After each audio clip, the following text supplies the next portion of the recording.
I was 3 sips into my tie that cost more than my first car when my phone vibrated. It wasn't a polite buzz. It was that frantic spasms on a tabletop vibration that usually means a server farm in Virginia just caught fire or a junior developer deleted the production database. I stared at the screen. The sun was setting over Maui, painting the sky in shades of bruised purple and arrogant gold kind of you people put on postcards to prove they're happy. I wasn't happy. I was exhausted. My bones felt like they were filled with wet cement. This was my first vacation in 3 years. 3 years of 80-hour weeks. 3 years of eating vending machine crackers for dinner. 3 years of keeping a $200 million company afloat with duct tape and caffeine. Before I tell you what the screen said, do us a small favor and hit subscribe. Honestly, seeing that number go up is the only thing cheaper than my ex-boss that actually gives me a serotonin boost. Anyway, back to the nightmare. The notification was an email. The subject line was blank. That's usually a bad sign. It's the corporate equivalent of a silence in a dark alley. The sender was Gordon, our CEO. A man whose understanding of cloud infrastructure was limited to knowing that it sounded expensive and lived in the sky. Gordon was the kind of guy who wore Pagonia vests to board meetings and used words like synergy and paradigm shift unironically while cutting the coffee budget to save pennies. I unlocked the phone. The glare of the screen fought the Hawaiian sunset. The email was 2 sentences, effective immediately. Your services are no longer required. Don't bother coming back. I read it once. Then I wiped the condensation from my glass off my thumb and read it again. Then I read it a third time out loud to a seagull that was eyeing my garnish. Don't bother coming back. No, thank you for your decade of service. No, we're restructuring. No. Here's a generous severance package so you don't burn the building down. Just a digital middle finger sent to a woman who was currently 4,000 meters away from the server room. I felt a numbness spread from my chest to my fingertips. It wasn't sadness. Sadness is what you feel when your dog dies or when they cancel your favorite show. This was a cold, metallic void. It was the feeling of a circuit breaker tripping in a silent house. I thought about the last 3 years. I thought about the night my dad died. I was in the hospital waiting room, laptop open on my knees, migrating our school database because Gordon insisted we couldn't afford downtime during business hours. I missed the moment my dad took his last breath because I was troubleshooting a latency issue on the payment gateway. I thought about the Christmas mornings I spent on Zoom calls with offshore teams. I thought about the gray hairs that had colonized my temples like invasive weeds. I was the uptime queen, that's what they called me. When the internet broke, Karen fixed it. When the load balancers choked on Black Friday traffic, Karen rerouted the packets. I was the invisible structural integrity of the entire company, and they just fired me via email while I was wearing a swimsuit. My first instinct was to call HR, but then I remembered HR was just a department designed to protect the company from lawsuits, not to protect employees from sociopaths. My second instinct was to throw the phone into the Pacific Ocean. But my third instinct was the one that made me good at my job. It was the instinct that analyzed systems, identified vulnerabilities, and executed commands. I took another sip of the rum burned pleasantly on its way down. I looked at the email again. Gordon thought he was cutting dead weight. He thought I was just another line item on a spreadsheet. An expensive legacy employee who didn't fit the new vision. What Gordon didn't know, what nobody in that suite seemed to remember the architecture of the beast they were riding. They thought the cloud was this magical nebulous thing that just worked.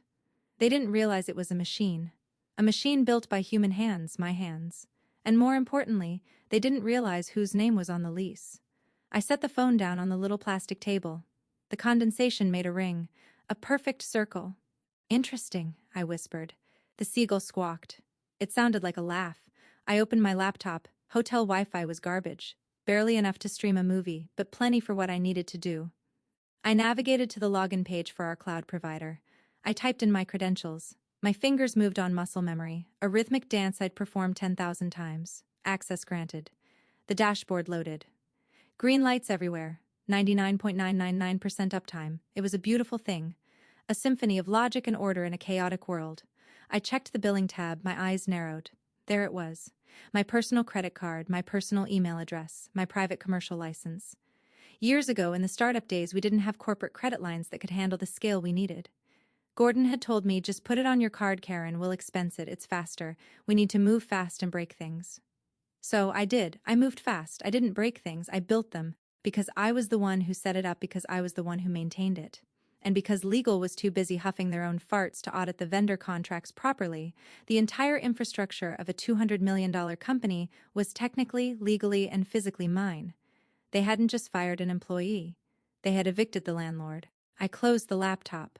The sun was gone now. The ocean was black and restless. I wasn't going to scream. I wasn't going to cry.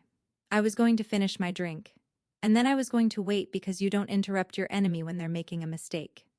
You let them pull the pin. You just make sure you're holding the spoon. Gordon wanted me gone fine, but he was about to learn a very expensive lesson about gravity. When you cut the strings, the puppet doesn't just stop dancing, it collapses. I signaled the waiter.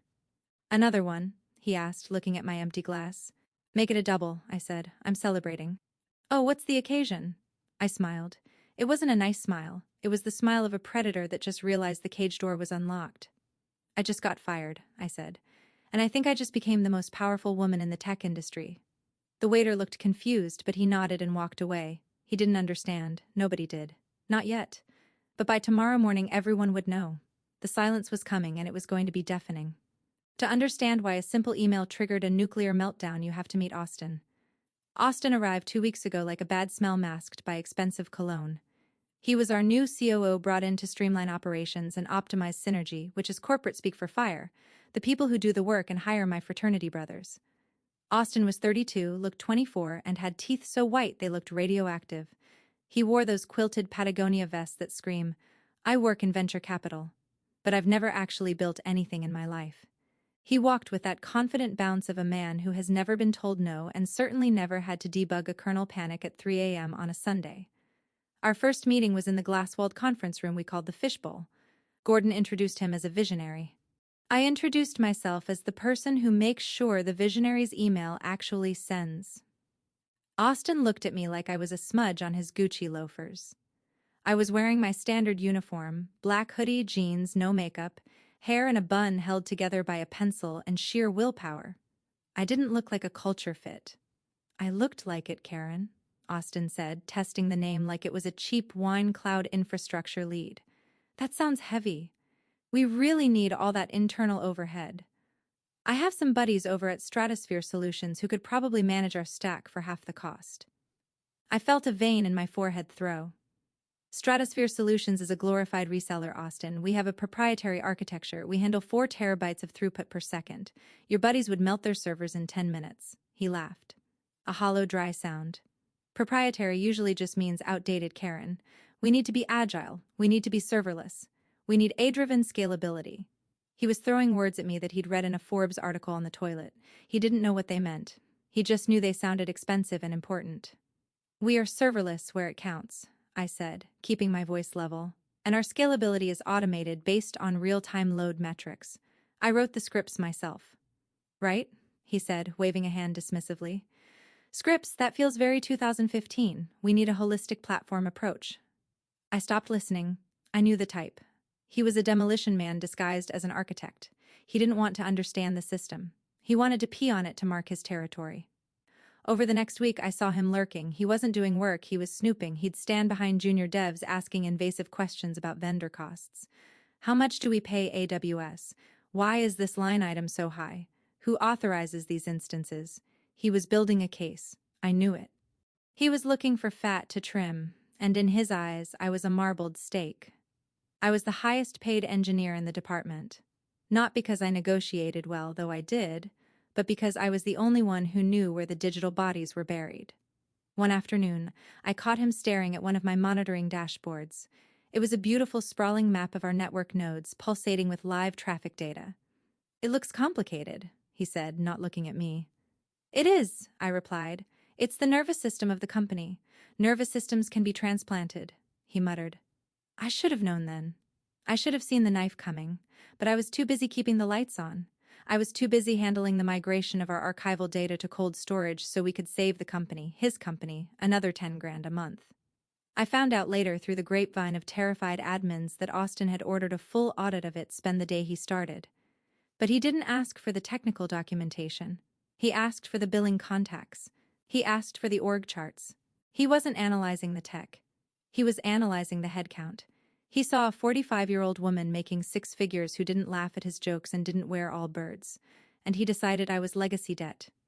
He convinced Gordon that I was a bottleneck, that I was hoarding information, that I was resistant to change. He probably told them he could replace me with a sleek, outsourced team that would use AI to do my job for pennies.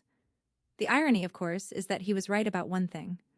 I was a bottleneck, but not in the way he thought. I wasn't clogging the pipe, I was the pipe, I was the valve. I was the dam holding back a chaotic flood of data that wanted nothing more than to crash the system. And he had just convinced the village idiot to blow up the dam. Back in Maui, sitting in the dark, I replayed that last conversation with him. "You really think you're irreplaceable, don't you, Karen?" He had sneered, leaning against my doorframe. "Nobody is irreplaceable, Austin," I had said. "But some things are load-bearing. You pull them out, the roof comes down. We'll see." He had said, "Yeah, Austin, we'll see. You wanted to cut costs. You wanted to eliminate the legacy overhead. Well, congratulations. You just saved the company my salary, but you forgot to ask who owned the building before you evicted the tenant. You were so busy looking at the inefficiencies that you didn't check the deed." I opened a new tab on my laptop. I pulled up the audit logs for the last 2 weeks. There it was. User Austin Koo accessing the billing summary. User Gordon CEO approving a request titled IT Restructuring Plan. They had planned this while I was booking my flight.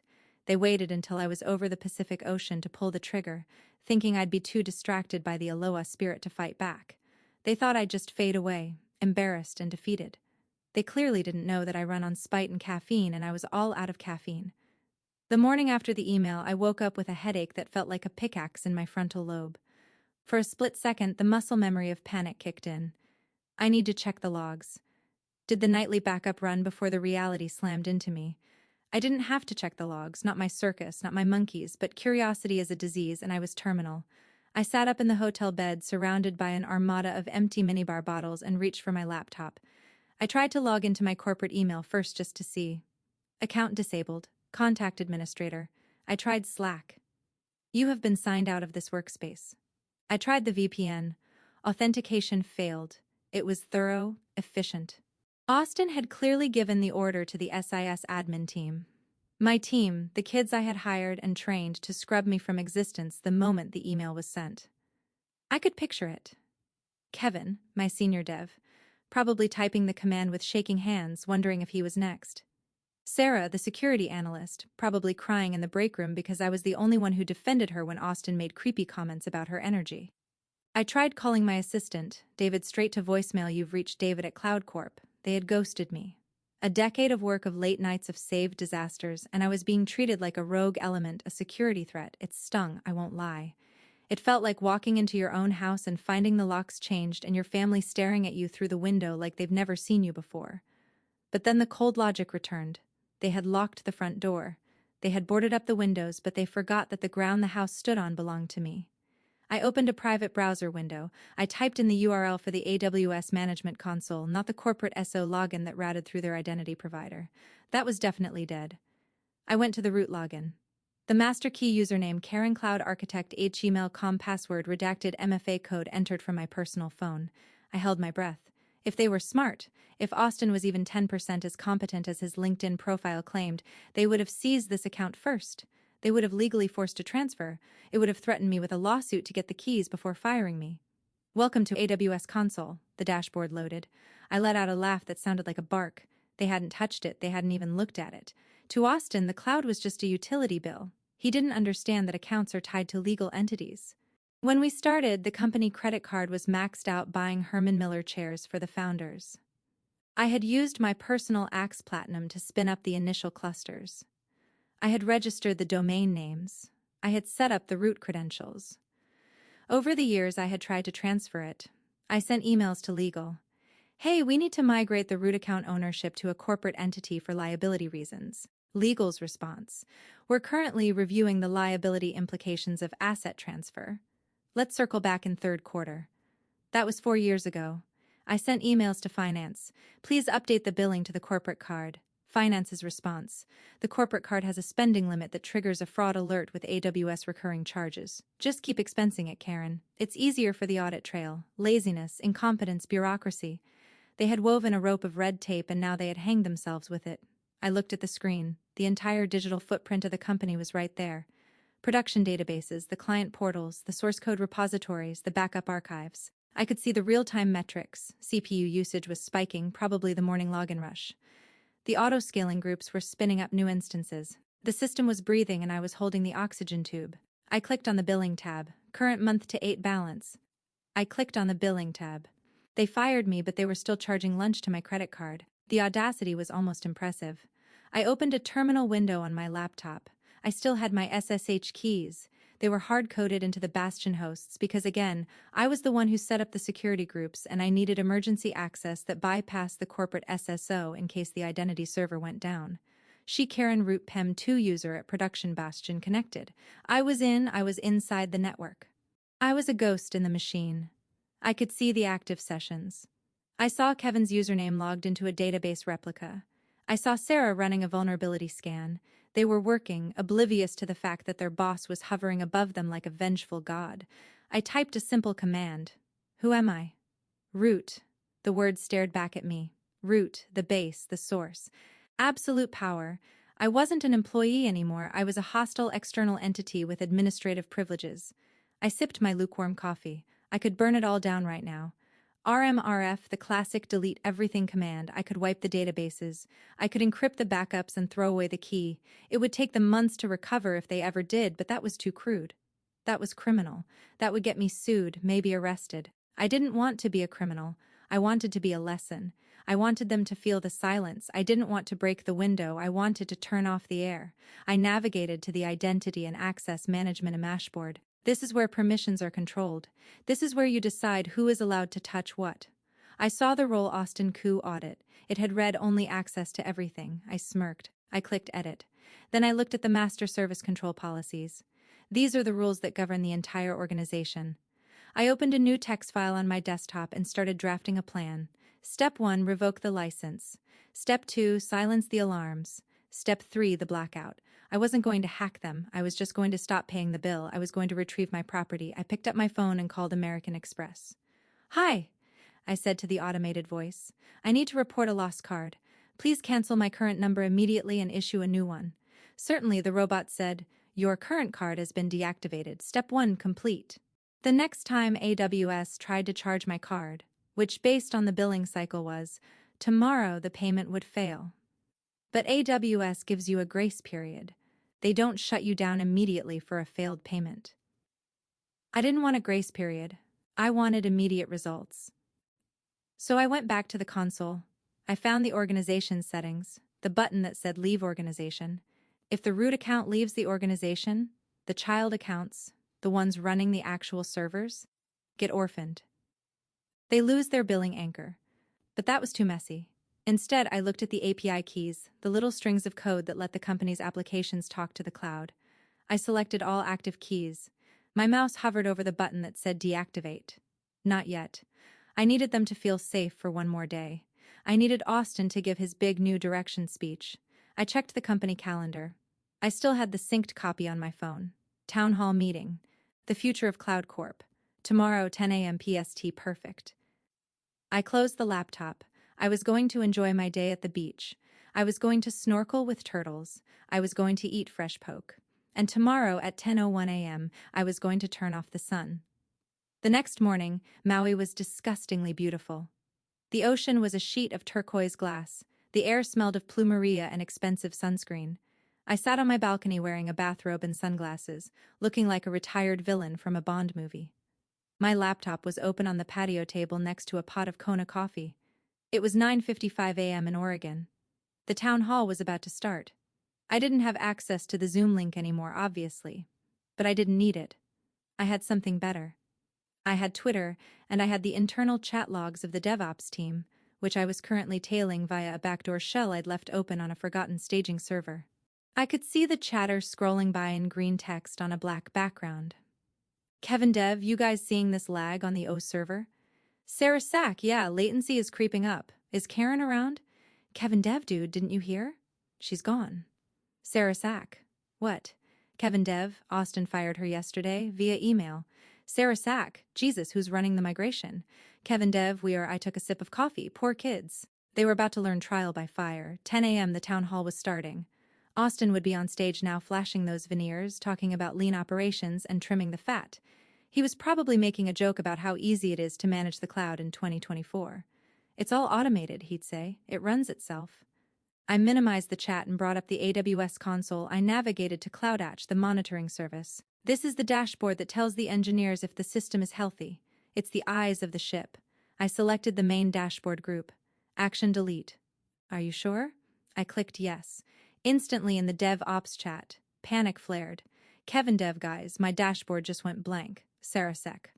Mine too says resource not found. New guy, Steve. Is the internet down? Kevin Dev, no Slack is working. The monitors are gone. The widgets are just deleting themselves. I smiled. Step 1, blind the enemy. They couldn't see the traffic spikes. They couldn't see the error rates. They were flying a 747 in a thunderstorm and I just covered the windshield with duct tape. Now for the engines, I navigated to the API gateway.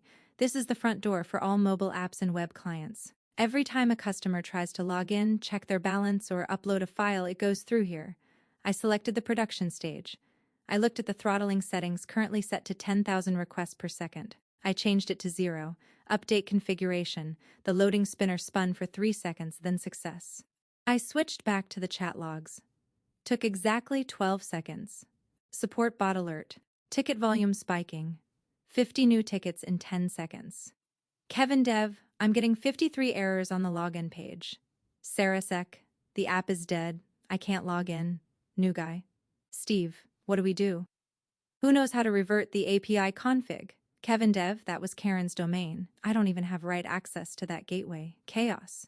Pure unadulterated entropy. I opened Twitter. I searched for Cloud Corp at angry user 123. Is it Cloud Corp down? App keeps crashing at TechCruncher. Report surfacing of major outage at Cloud Corp. Timing coincides with rumored executive shakeup at CryptoBro 999 at Cloud Corp rug pull. My assets are frozen. I checked the time. Austin was probably just getting to the part of his speech about unmatched reliability. Suddenly, my personal cell phone buzzed. It wasn't a notification, it was a call. I looked at the ID. Gordon, I let it ring. It stopped. Then it rang again immediately. I let it ring. Then a text came through. Gordon, Karen, are you seeing this? System is down. Need you to hop on a call ASAP. I laughed out loud. The seagull was back watching me. He thinks I work for him, I told the bird. I didn't reply. I just watched the chat logs accelerate. Kevin Dev Austin just ran out of the conference room. He looks like he's going to puke. Sarah Sec. The CTO is screaming at me asking why the rollback isn't working. Kevin Dev, tell him we don't have permissions. The rollback script runs on the Jenkins server, and the Jenkins server can't talk to the repo because the keys are dead. They were figuring it out. Slowly, they were realizing that the fat they trimmed was actually the muscle, the bone, and the brain. I decided to turn the screw one more time. I went to the RDS database console. I didn't delete the data. I'm not a monster. But I did modify the security group, the virtual firewall. I removed the rule that allowed the web servers to talk to the database.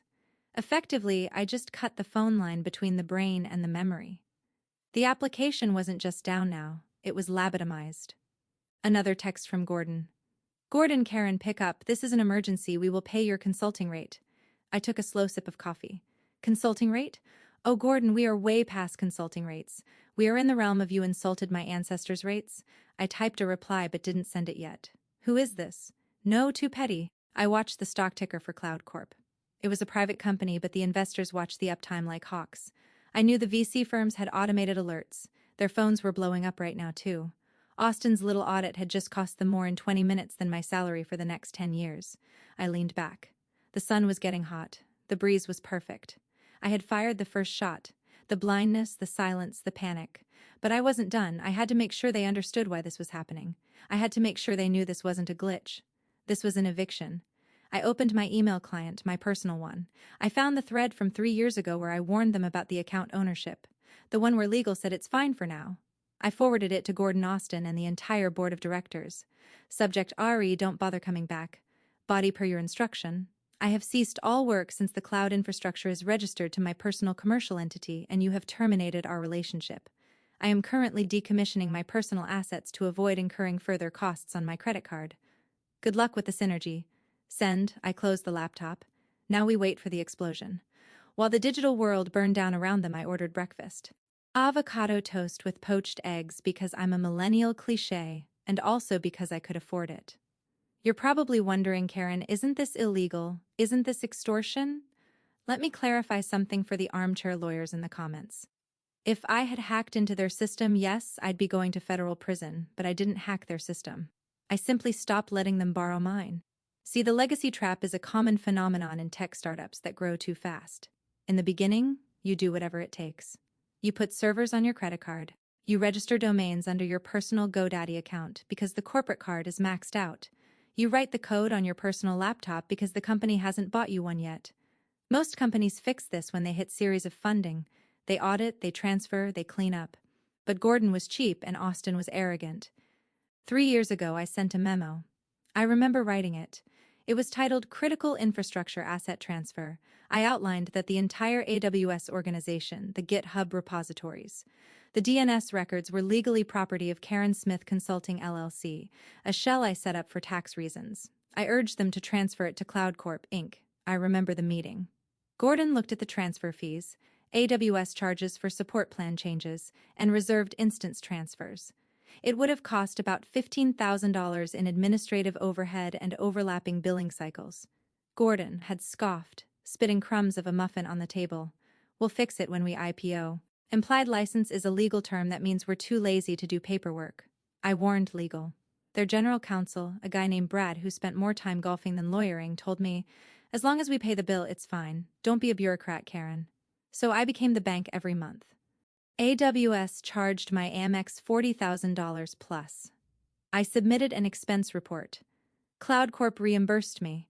Technically, I was a reseller, I was a service provider, and my client CloudCorp just fired me without cause and without a contract termination clause. So, when I turned off this guy, I wasn't sabotaging their company. I was terminating service for a non-paying customer who had just been abusive to the vendor. I pulled up the receipts on my phone. I had a folder named CYA Cover Your Ass. It contained every email, every Slack message, every signed document where they acknowledged that I owned the account. I looked at the forwarded email I had just sent to the board. My phone rang again. This time it wasn't Gordon. It was Brad, the general counsel. I answered Karen. His voice was tight, high-pitched. He sounded like he was being strangled by his own tie. Hi, Brad, how's the golf swing? Karen, turn it back on now. We can discuss a severance package, but you cannot hold the company hostage. This is a violation of the Computer Fraud and Abuse Act. Actually, Brad, I said, cutting into my egg yolk. It's not. I'm the account holder. My name is on the invoice. My social security number is attached to the tax ID. You guys fired me, which means you terminated the implied contract between CloudCorp and Karen Smith Consulting. I'm just mitigating my damages. I can't afford a $40,000 bill next month if I'm unemployed. We will sue you into the ground, he hissed. You can try, I said calmly, but discovery will be fun. I have the email from 2021 where you specifically declined the asset transfer to save money. I have the email from yesterday where Gordon fired me with zero notice. And right now, I have the root credentials. If you sue me, I might just decide that my company needs to pivot and delete the data to make room for new projects. Silence. Long, heavy silence. What do you want? Brad asked. The fight was leaving him. He knew I had them. He knew that even if they won a lawsuit in 2 years, the company would be dead in 2 days without the data. I don't want to talk to you, Brad, I said. And I don't want to talk to Gordon. I want to talk to the board. The board is in an emergency meeting, he said. Good. Tell them to check their email and tell Austin. I paused. Tell Austin that legacy debt collects interest. I hung up. I checked the timestamp. It had been 45 minutes since the outage began. The losses were probably hitting the $1 million mark. Customers were churning. Data was stagnant. I felt a twinge of guilt about the customers, the innocent businesses relying on our platform. But then I remembered the way Austin looked at me when he said, "Do we really need all that overhead?" Yes, Austin, you do, and right now the overhead is standing over your grave. I finished my breakfast. The adrenaline was starting to fade, replaced by a cold, hard resolve. This wasn't a game anymore, this was a negotiation, and I held the only currency that mattered. By 11:00 a.m., the situation had shifted from technical difficulty to existential threat. My phone was vibrating so constantly it was sliding across the table on its own. Calls from Gordon. Calls from Brad. Calls from numbers I didn't recognize, probably board members. I ignored them all. Then a text came in from Marcus. Marcus was the CTO. He was a decent guy, actually, a bit spineless kind of leader who let Austin steamroll him because he avoided conflict, but he respected the tech. He had been at a conference in London, which is why he hadn't been part of the ambush yesterday. He must have just landed and turned his phone onto the apocalypse. Marcus, Karen, I just landed. The dashboard is red. Everyone is screaming. Kevin says he can't access the route. What is going on? I felt a pang of sympathy. Marcus didn't deserve this. He had let the fox into the hen house when he hired Austin. He was complicit by negligence. Marcus, please. Gordon says you went rogue. He says you hacked us. I told him that's impossible. You're the most ethical engineer we have. Talk to me. I stared at the screen. Ethical, that was the trap. They relied on my ethics to cover for their greed. They assumed I would never let the system fail because I loved it too much. They weaponized my professionalism against me. I typed a reply. Me? I didn't hack anything, Marcus. I just took my keys back. Marcus keys, what keys me? The AWS root keys. The ones registered to my personal email. The ones I asked you to transfer 3 years ago. Remember? 3 bubbles appeared. He was typing, then stopped, then typing again. Marcus, oh my God, you own the infra? Me, bingo. Marcus, Karen. Gordon is an idiot. Austin is a fraud. I know that, but we have clients, we have hospitals using our data archives. You have to turn it back on. Hospitals, that was a low blow. We did have a few healthcare clients, but their critical systems were on-rem. We just handled their cold storage backups. Nobody was dying, but Marcus knew how to hit my conscience. Me, I can't, Marcus.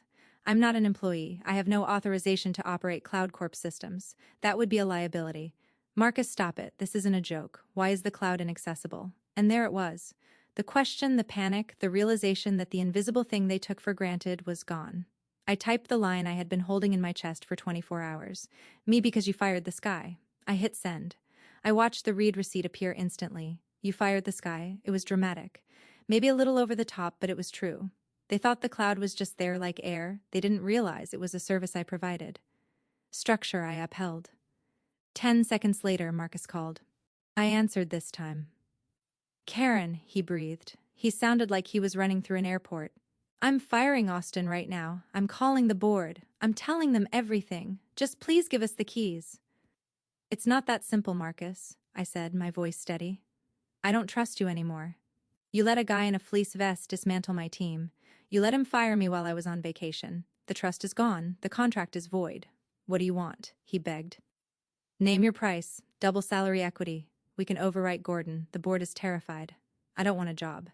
I said I want a buyout. A buyout. I own the infrastructure. I said if you want it back, you have to buy it from me.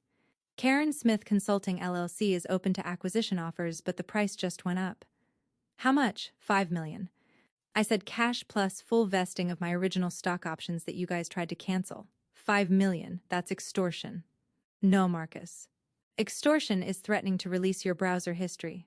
This is business. You want to buy a fully operational enterprise-grade cloud architecture with 99.999% uptime history. That's the market rate. Actually, it's a discount. Building it from scratch would cost you $20 million and take 2 years. He was silent. You knew I was right. I'll take it to the board, he whispered. You do that? I said, and Marcus, tell Austin to update his LinkedIn. I hear unemployed is trending. I hung up. I was shaking a little. 5 million. It was a crazy number, but they were losing that much in market valuation every hour. I went back to the Twitter feed. The hashtag CloudCorpOwn was trending. Tech blogs were running live updates. Breaking CloudCorp outage enters R3. Insider reports suggest catastrophic leadership failure. I refreshed the page. Update. Leaked internal emails suggest the entire infrastructure was owned by a rogue employee who was wrongfully terminated. Someone leaked my email. Probably Kevin. Good boy, Kevin. The narrative was shifting. I wasn't the villain anymore. I was the martyr. The symbol of every overworked, underappreciated tech worker who held the world on their shoulders while the executives played golf. I poured another cup of coffee. It was cold, but I drank it anyway. The taste of victory is sweet enough to mask the bitterness. At 1 p.m. my phone rang. It was a conference line. The area code was Delaware Legal HQ. I put it on speaker and set it on the table next to my half-eaten lunch. This is Karen, I said, crunching into a macadamia nut. Karen, this is Jonathan Sterling. A deep, growly voice said, the chairman of the board, the money man. You have the full board on the line, along with Gordon and Marcus. Hi, Jonathan. Long time. Remember the Christmas party where you asked me to fix your wife's iPad? Good times. Karen Sterling cut in his voice tight. Let's cut the pleasantries. We have a crisis. We understand there is a dispute regarding the ownership of the AWS root credentials. There's no dispute, Jonathan. I said, I have the receipts, you have the outage. It's pretty clear. You're prepared to offer you reinstatement, Sterling said, sounding like he was swallowing broken glass with a 20% raise, and we will address the management issues that led to this address. I laughed. You mean Austin? Is he on the line? Hey, Austin, how's the audit going? Find any more efficiencies? Silence. I could hear someone breathing heavily, probably Austin hyperventilating. I'm not coming back, Jonathan. I said that bridges burned. You salted the earth when you fired me via email during my PTO. I don't work for people who treat me like disposable hardware.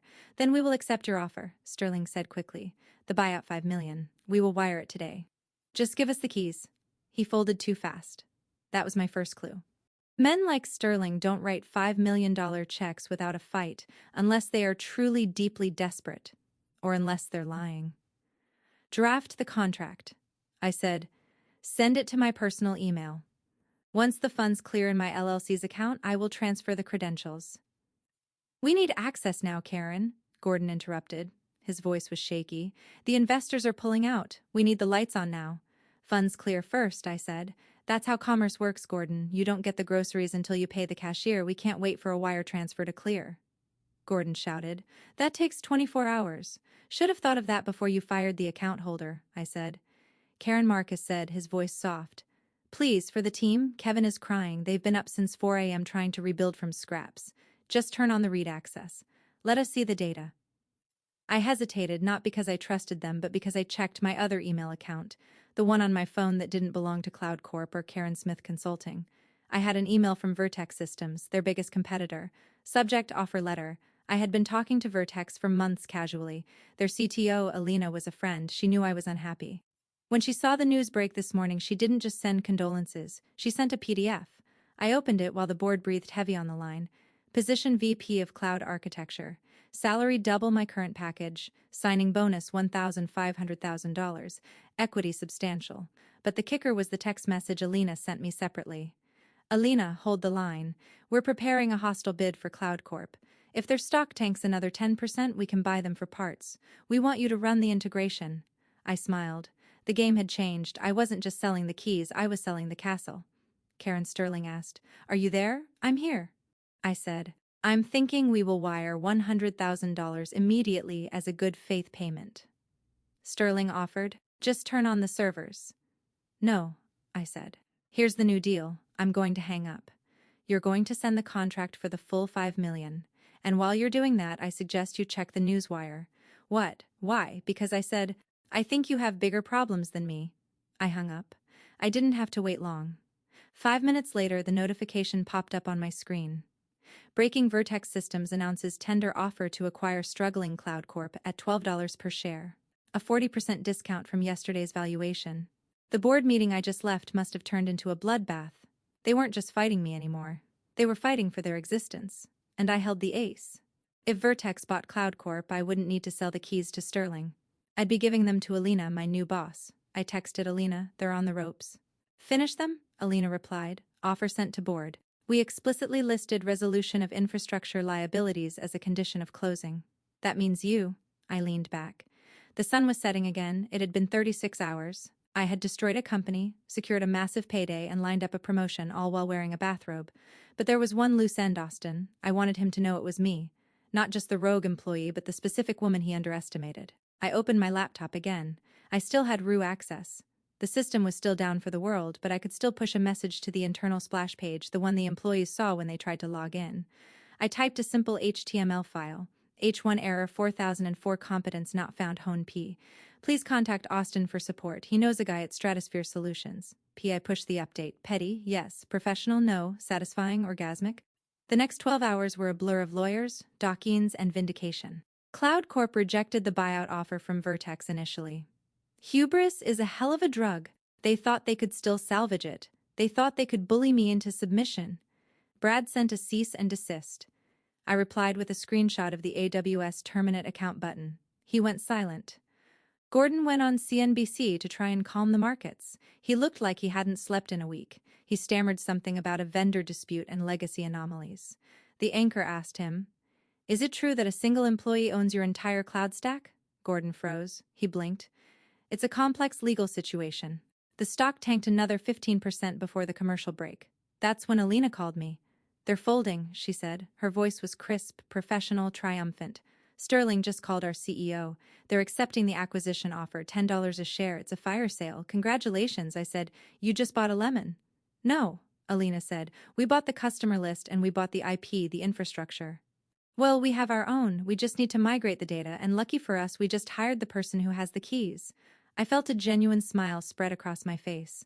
So I'm hired. The offer letter is in your inbox, Alina said. VP of Infrastructure, you report directly to me. No Austins, no Gordons, and Karen. We pay for the AWS accounts on the corporate card from day one. Deal, I said. One condition, Alina added. We need the Cloud Corp system back online by tomorrow morning. We can't announce the acquisition if the product is dead. It scares the clients. Consider it done, I said. But I want to do it my way. As long as it's green by 9 a.m., I don't care how you do it. I hung up and opened the Vertex offer letter. It was beautiful, a signing bonus that wiped out my mortgage, stock options in a stable, competent company, and a title that commanded respect. I signed it digitally. Then I drafted one last email to the Cloud Corp board to Board of Directors CC Gordon Austin Brad from Karen Smith VP Vertex Systems subject resolution. As you are aware, Vertex Systems has acquired Cloud Corp. As the new VP of Infrastructure for Vertex, I am authorized to assume control of all legacy assets. I will be restoring service shortly. Regarding the $5 million buyout we discussed, since Vertex now owns you, that point is moot. However, I have attached an invoice for $42,381.12 for this month's AWS bill. Please remit payment to my personal axe immediately. Austin, I suggest you back up your emails locally. I'll be wiping the executive mail servers first as part of the security audit. I hit send. I imagined the room where they were reading it. The silence, the realization that not only had they lost the company, but the woman they fired was now coming back as their conqueror. I logged back into the AWS console. I went to the API gateway. I set the throttling limits back to 10,000. I went to the CloudAtch dashboard. I restored the widgets. I went to the security groups. I re-enabled the database connections. It took 5 minutes. Slowly, the graph started to populate. The red lines turned green, the error rate dropped to 0, the heartbeat returned. I watched the traffic spike as users flooded back in. It was working. The sky was back on, but it wasn't their sky anymore. It was mine, and now it was Vertex's. I closed the laptop. I was done. I walked down to the beach. The stars were out. The ocean was loud. I felt lighter than I had in 20 years. They fired me to save money. In the end, it cost them everything. 2 days later, I was back in Oregon, not at the Cloud Corp office. That place smelled of fear and packed boxes, but at the Vert.x headquarters across town. It was a glass tower that actually looked like it was built in this century. There was a joint press conference scheduled. The acquisition was official. I wasn't supposed to be on stage. I was just the VP of Infra, but Alina insisted. You're the face of the merge, she said. Plus, the internet loves you. #Karen was right is still trending. We watched from the wings as Gordon took the podium. It looked 10 years older. He read from a prepared statement, his voice devoid of that arrogant visionary spark. We believe this merger represents the best path forward for our stakeholders, he mumbled. Then the Vertex CEO took the mic. He was a sharp, no-nonsense guy. He thanked Gordon in that dismissive way you thank a waiter who spilled soup on you. And then he invited the new leadership team on stage and leading our combined infrastructure strategy. He said, Karen Smith. I walked out. The flashbulbs popped. I saw Gordon flinch. I saw Austin standing in the back of the room near the exit sign. He wasn't wearing his Patagonia vest. He was wearing a wrinkly suit. He looked small. I took the mic.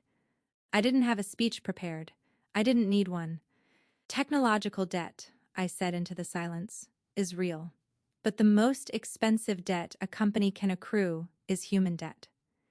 When you treat your foundational people like outdated hardware, you don't just lose efficiency, you lose your foundation. I looked directly at Austin. He looked down at his shoes. Cloud Corp fell because it forgot who held up the sky. I said, at Vertex, we build weatherproof roofs. There was applause.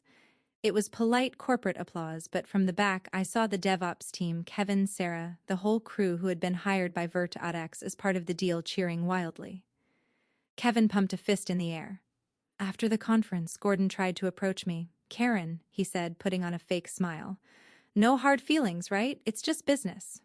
I looked at him. I thought about the funeral I missed. I thought about the years of stress. It wasn't business, Gordon, I said. Business involves paying your bills. You were just a squatter. I walked past him.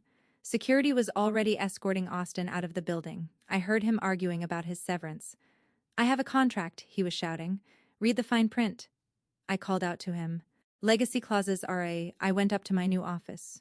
It had a view of the river, it had a real espresso machine, and most importantly, it had a team that respected me. I sat down at my desk. My new laptop was waiting. A company-issued MacBook Pro. I logged in. Username, Karen Smith at VertexCom access level. Administrator, I opened a terminal, I typed up time. System up. 2 hours, 14 minutes. It was a fresh start. I pulled a small bottle of sriracha out of my bag, my one concession to chaos, and put it on my desk next to a framed picture of Danny DeVito. Don't ask, it keeps me grounded. I took a sip of my coffee. They tried to delete me. Instead, they just rebooted me with better specs. I put my headphones on. I played the sound of rain. The sky was clear. The forecast was excellent, and if anyone ever tried to fire me again, well, let's just say I made sure the kill switch on the new system was even harder to find. Funny how some people forget who built the system they depend on until it's gone. Karen didn't scream or beg, she just let silence speak for her. In the end, it wasn't revenge. It was accountability delivered in code and calm. Thanks for tuning in, and I'll see you in the next.